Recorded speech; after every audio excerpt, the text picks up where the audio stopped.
जय हिंद, जय भारत। नमस्कार दोस्तों, मैं भारत संजीव आजाद, एडवोकेट संजीव सक्सेना फिर आपके एक बार बीच में। साथियों, 2 दिन पहले मैंने एक वीडियो डाली। मेरे कुछ भाइयों ने कहा कि बड़ा सच आपने आज कहा, सच्चाई हमेशा कड़वी होती है।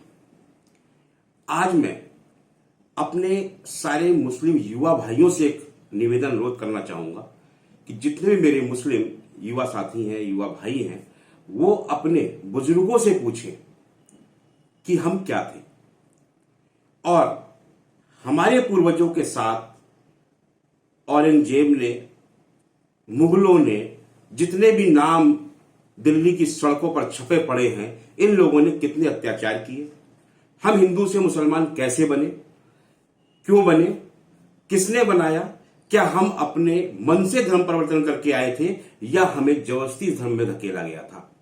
साथियों, मेरे प्यारे दोस्तों, मुस्लिम भाइयों, युवा साथियों, आपको ये जानने का पूर्ण अधिकार होना चाहिए, जानना चाहिए जिस धर्म में कट्टरता सिखाई जाती हो, जो धर्म आपको जबरदस्ती अपने धर्म में धकेल के लेके जा रहा हो, हिंदू से जिसने आपको इस्लाम ग्रहण करवाया हो, मुसलमान बनाया हो, तो आपको अपने बुजुर्गों से ये जानने का पूर्ण अधिकार है और जानना चाहिए कि वास्तव में आपके पूर्वजों के साथ क्या हुआ था, कितने अत्याचार हुए थे। आपकी जो परदादी, नानी, बहुत से जो रिश्ते पुराने आपके रहे होंगे, उन महिलाओं पर कितने अत्याचार किए गए, जिसके बाद आपकी उत्पत्ति हुई और आप इस धर्म में आए।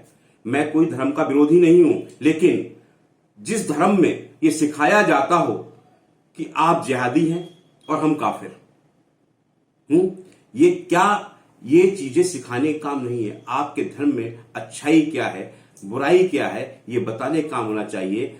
जिस तरीके से भगवान बुद्ध ने सड़कों पर, जगह जगह, जंगलों में भ्रमण करके अपनी बात को रखा, बौद्ध धर्म का प्रचार प्रसार किया, शांत प्रिय ढंग से उन्होंने बौद्ध धर्म की स्थापना करी।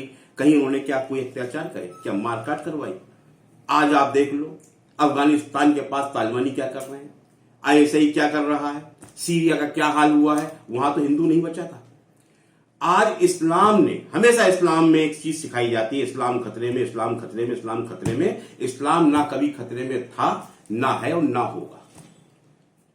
होगा वाली बात मैं समझता हूं कि शायद आगे खतरे में हो जाए। क्यों? क्योंकि अगर आप किसी धर्म को, उसने, इस्लाम ने हमेशा अपने धर्म को लोगों पर थोपा। आज यहूदी खत्म हो गए। आज जितने भी धर्म थे पूरे विश्व के अंदर, जो कंट्री छोटी छोटी थी, उस पर कब्जा करते चले जा रहे हैं, उनके धर्म का नाश करते चले जा रहे हैं और अपने धर्म में जबरदस्ती शामिल करते जा रहे हैं। और जब वो कंट्री इस्लामिक कंट्री बन जाती है, तब वहां पर फिर अत्याचार शुरू होते हैं, फिर लड़ाई शुरू होती है और फिर शिया सुन्नी की लड़ाई लेके चल देते हैं, फिर मारकाट मचा देते हैं। आज तालिबानियों ने अफगानियों को मार रहे हैं, वहां पर किसी हिंदू को मारा जा रहा है, मुसलमान ही मुसलमान को मार रहा है। सीरिया के अंदर क्या हो रहा है, आईएसआई क्या कर रहा है, तालिबानी क्या कर रहे हैं, आतंकी क्या कर रहे हैं।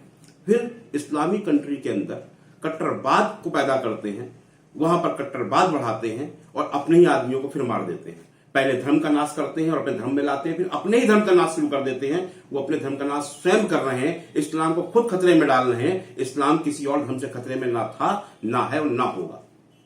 साथियों, मैं बार बार अपील करूंगा। आज मुझे लोग कहते हैं कि ऐसे बोलना उचित या अनुचित, कुछ नहीं, सब कुछ उचित है। आज हैदराबादी 2 कुत्ते सड़कों पर खड़े होकर भौंकते हैं, इस्लाम के नाम पर हिंदुओं को गाली देते हैं। ऐसे कुत्तों को जिंदा रखा जाता है और हम जैसे शेरों से सवाल पूछने के लोग आ सकते हैं। हम जैसे शेरों से सरकार भी पूछने आ सकती है। हम जैसे शेरों से जो दहाड़ का, जो सच्चाई की बात करना चाहते हैं, सच्चाई कड़वी होती है। सच्चाई, कड़वी सच्चाई को के साथ जीना सीखो और सच्ची कड़वी सच्चाई को जानना सीखो। अपने जाके अपने पूर्वजों से, अपने जितने बुजुर्ग घर के अंदर बैठे हैं, उनसे अपना पुराना इतिहास पूछो कि आपके साथ, आपके पूर्वजों के साथ आखिरकार मुगलों ने क्या किया था। क्यों आप इस्लाम आपने ग्रहण किया, क्यों आप मुसलमान बने। आज चारों तरफ एक ही चीज चल रही है, पूरे विश्व के अंदर हाहाकार मचा हुआ है। एक धर्म ने पूरे विश्व के अंदर हाहाकार मचा रखा है और हर एक के अंदर एक खौफ पैदा कर रखा है, कब कहां आतंकी हमले हो जाए, कब कहां एक संगठन निकलकर तालिबानी आ जाए या जितने भी आतंकी संगठन है वो कब किस देश पर जाके अटैक कर दें ये किसी को नहीं पता। उन्हीं से डर के लिए, सुरक्षा के लिए कितनी बड़ी सुरक्षा आतंकियों से की जाती है। आतंकी हैं कौन? सारे आतंकी मुसलमान ही क्यों होते हैं? क्यों जिहाद के नाम पर विश्व की शांति को खंड खंड कर रहे हो? क्यों अपनी स्वार्थ के लिए दूसरे पर अपना धर्म थोप रहे हो? इसलिए साथियों, मेरी अपील है हर मुस्लिम भाई से, हर युवा साथी से, मैं गलत नहीं कह रहा हूं, कि जाकर अपने पूर्वजों से, अपने सारे बुजुर्गों से पूछो कि आपके पूर्वजों के साथ क्या हुआ था। उसके बाद जिहादी और काफिर की बात करनी शुरू करो। अरे जिसने प्रेम सिखाया, जिसने आत्मीयता सिखाई, जो हिंदू धर्म सबका सम्मान करता है, सबका आदर करता है, उसके विरोध में उतरते चले जा रहे हो। आज इस देश के अंदर पाकिस्तान बटा, बांग्लादेश बटा, वहां पर कितने हिंदू रह गए? और जिस देश के अंदर तुम्हें मोहब्बत मिली, जिस देश ने तुम्हें प्यार दिया, जिसने तुम्हें अपनापन दिया, जिसने अपना कर तुम्हें रखा, अपने साथ खिलाया, बैठाला, व्यापार कराया, नौकरी कराई, वो तुम्हारा आज दुश्मन। सिर्फ राजनीतिक कारणों की वजह से, या सिर्फ इस वजह से क्योंकि इस्लामिक कंट्रियां, इस्लामिक लोग चाहते हैं कि हर देश पर सिर्फ और सिर्फ एक ही राज हो, वो भी इस्लाम का हो। और जब इस्लाम हो जाता है तो क्या होता है? वो सीरिया में देखो, अफगानिस्तान में देखो, तालिबान में देखो, पाकिस्तान में देखो, हर जगह। पाकिस्तान के अंदर स्कूली बच्चों को जहां मारा गया, मुस्लिम बच्चे थे, ना कि हिंदू बच्चे वहां पढ़ रहे थे। जिस आर्मी स्कूल के ऊपर आतंकियों ने हमला किया, ऐसे धर्म को हम क्या कहेंगे? कि हम पे शब्द नहीं है। हम ऐसे विचार जिनके होंगे, वहां पर धर्म क्या होगा, अधर्म क्या होगा, ये सोचना हमारा राष्ट्र का परम कर्तव्य बनता है। साथियों, सिर्फ ईश्वर एक है, चाहे किसी रूप में हो, और ईश्वर वही है जो एक तरफ ओम और ओंकार है, एक तरफ मां शक्ति है। जब ये मिले हैं तब विश्व बना है, संसार की रचना हुई है। इस संसार को, इस विश्व को शांत प्रिय ढंग से रहने दो। और भारत में रहने वाले हर मुस्लिम भाई से मैं कहता हूं कि जाकर एक बार अपने बुजुर्गों से पूछो कि आपके पूर्वजों के साथ क्या हुआ था। जय हिंद, जय भारत। में फिर मिलूंगा ऐसी ही वीडियो के साथ में, अपने बातों को कहता हुआ।